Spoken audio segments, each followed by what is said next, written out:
명상과 관련된 동화를 소개합니다. 우리는 이 동화를 보면서 한 가지를 기억하려고 합니다. 나도 호랑이처럼 믿음만을 가지고 나 자신을 던질 수 있을까?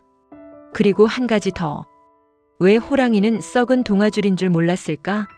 수행을 깊고 넓게 이어가기 위해서는 네 가지를 꼭 가지고 있어야 합니다. 첫 번째 알기입니다. 수행할 때 앞선 선현들의 수행 방편에 따라서 검증된 방법을 이론적으로 정확히 알고 기억해야 합니다. 어떤 방편을 사용하더라도 수행의 순서를 알고 수행의 과정을 알고 수행의 목표를 알고 있어야 깊은 수행으로 들어갈 수 있습니다. 두 번째 의심하기입니다. 수행할 때 나에게 다가오는 여러 가지 현상들이 진짜인가? 가짜인가? 항상 의심하고 나를 제대로 바라볼 수 있도록 연습하는 것입니다. 나 자신을 객관화해서 치우치지 않는 관점을 가져야 한다는 것입니다. 세 번째 물러서기입니다. 수행할 때 항상 집착이 가까이 다가옵니다. 이 집착은 내 가슴 속에서 이런 말을 합니다. 조금만 더하면 무언가 될 것 같아. 조금 더라고 항상 불을 지핍니다. 이때 수행자는 포기를 떠올려야 합니다. 집착을 더하면 집착만 남기 때문에 그 집착에서 물러서는 것을 알아야 합니다. 네 번째 믿기입니다. 수행할 때 어느 순간이 다가오면 두려움이 다가옵니다. 그 두려움은 우리에게 항상 포기와 좌절을 가져다 줍니다. 하지만 그날이 오면 크게 마음을 열고 다가서야 하는 때가 있습니다. 백척간두 앞에서 진일보하라라는 말처럼 결정하고 결정에 대한 확고한 믿음이 동반되어야 합니다. 오누이는 알고 있었습니다. 엄마로부터 호랑이가 왔을 때 행동하는 방법을 교육받았습니다. 오누이는 의심했습니다. 호랑이가 왔을 때 여러 가지 방법을 사용해서 호랑이라는 것을 알아냈습니다. 오누이는 물러섰습니다. 호랑이라는 것을 알았을 때 지혜롭게 위험을 피했습니다. 오누이는 믿었습니다. 하늘에서 동아줄이 내려왔을 때 완전히 믿었기에 두려움 없이 동아줄을 잡았습니다. 호랑이는 알지 못했습니다. 떡을 빼앗아 먹은 후 엄마를 해치고 갑자기 오누이를 먹을 수 있다고 생각했습니다. 호랑이는 의심하지 않았습니다. 오누이의 질문에 의심 없이 자신의 정체를 알려주었습니다. 호랑이는 물러서지 않았습니다. 오누이가 잘못된 정보를 주었는데 나무를 올라갈 수 없도록 자신을 돌아보지 않았습니다. 호랑이는 믿었습니다. 오누이가 동아줄을 타고 가는 것을 보고 호랑이는 자신 앞에 동아줄이 굵은 동아줄이라고 철저하게 믿었습니다.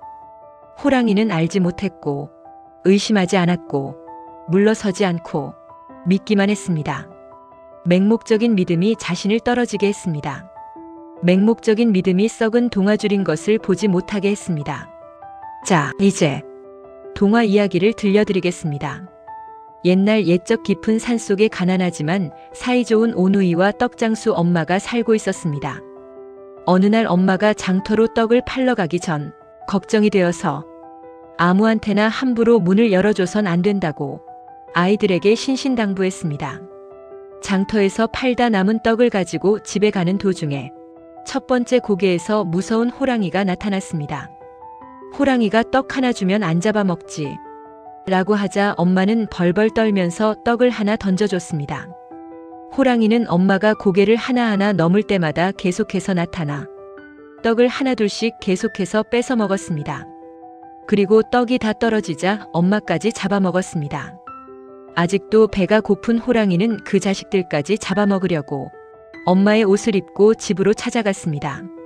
여동생은 엄마가 온 줄 알고 바로 문을 열려 했지만 오빠는 여동생을 제지한 후 목소리를 내서 어머니인 것을 증명해 보라고 말했습니다.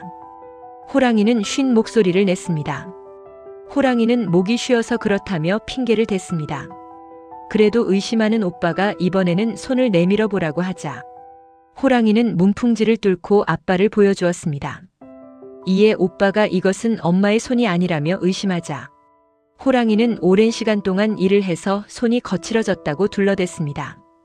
그러던 중 문풍지 구멍 밖으로 호랑이의 노란 눈을 보자 오누이는 호랑이의 정체를 알아챘고 엄마가 호랑이에 의해 변을 당한 걸 알고 몰래 뒷문으로 빠져나와 나무 위로 몸을 피했습니다. 호랑이는 오누이를 추격하다가 우물에 비친 오누이를 발견했습니다. 이에 호랑이가 부드럽게 얘들아, 거긴 어떻게 올라갔니? 하고 물었습니다. 오빠가 손발에 참기름을 바르고 올라왔지. 라고 거짓말을 했습니다. 이에 호랑이는 그 말만 듣고 부엌에 가서 발에 참기름을 바르고 왔습니다. 미끌미끌한 참기름 때문에 자꾸만 나무줄기에서 미끄러져 떨어지기만 했습니다. 이런 멍청한 호랑이를 보면서 오누이는 어느새 무서움도 잊고 웃음을 터뜨렸습니다. 그러다가 신나게 웃던 동생이 자기도 모르게 멍청하기는 도끼로 나무를 찍으며 올라오면 쉽게 올라올 수 있는 것을 이라고 올라오는 방법을 알려주었습니다. 호랑이는 그걸 듣고 도끼를 들고 와서 나무를 쿵쿵 찍으며 올라오기 시작했습니다. 호랑이를 피해 계속 올라가 나무의 꼭대기에서 오누이는 눈물을 흘리며 하늘을 향해 빌었습니다. 하느님, 저희를 살려주시려면 새 동아줄을 내려주시고 죽이시려면 썩은 동아줄을 내려주세요. 그러자 정말로 하늘에서 새 동아줄이 스르륵 내려왔고 오누이는 그 동아줄을 타고 하늘로 올라갔습니다. 이를 본 호랑이도 하늘에 대고 같은 소원을 빌었더니 이번엔 하늘에서 썩은 동아줄을 내려주었습니다. 그걸 모른 호랑이는 하늘로 올라다가 줄이 끊어지면서 결국 추락사하고 말았습니다. 이때 하늘에서 떨어진 호랑이의 피가 베어 수수밭의 수수가 붉게 변했다고 합니다. 하늘로 올라간 오누이는 오빠는 달님이 되고 동생은 해님이 되었습니다. 동생은 수줍음이 많고 소심하고 내성적인 성격 탓에 사람들이 자신을 볼 때마다 제대로 보지 못하게 밝은 빛을 내리쬐었고 그 이후로 사람들은 해를 보면 몹시 눈이 부시게 되었다고 합니다.